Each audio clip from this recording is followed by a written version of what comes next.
हजूर दा अदब कीता है। मेरे हाथ विच देवबंदी हजरात दे बुजुर्ग ने अशरफ अली थानवी, इन्हां दी किताब है जमालुल औलिया, जमालुल औलिया किताब है। इहदे अंदर इन्हां अलामा यूसुफ नबहानी रहमतुल्लाह अलैह दी किताब है जामे करामातुल औलिया, ओदी तलखीस की ओदे यानी वाक़या नूं खुलासा करके लिखिया है ते तर्जमा कीता है। ते उन्हां दे कुतुब खाने इस्लामी कुतुब खाना अहले सुन्नत दा नहीं, ये उन्हां दी उन्हां छापी।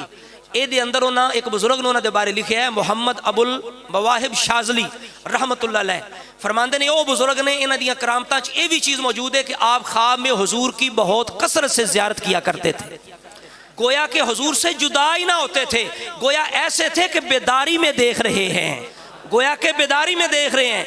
आगे कहने बल्कि बाद हजरात ने नकल किया कि ये बुजुर्ग बेदारी में भी ज़ियारत अक़दस से मुशर्रफ होते थे, ये बेदारी में भी हुजूर की ज़ियारत करते थे कसरत के साथ। इसी तरह आगे लिखते हैं इमाम शौरानी रहमतुल्लाह अलैह ने तबक़ात में बयान किया, ये हज़रत ख्वाब में हुजूर की ज़ियारत बाकसरत करते थे और फरमाते थे मैंने हुजूर अक़दस से अर्ज़ किया लोग मेरे ख्वाब में आपकी ज़ियारत करने को झूठ कहते हैं। हुजूर ने इरशाद फरमाया अल्लाह की इज़्ज़त व अज़मत की कसम, जो उनको कबूल ना करेगा यानी उन ख्वाबों को, तेरी बात को ना मानेगा कि तूने मेरा दीदार किया, या उस बात में तुम्हें झूठा कहेगा, वो यहूदी नसरानी या मजूसी होकर मरेगा।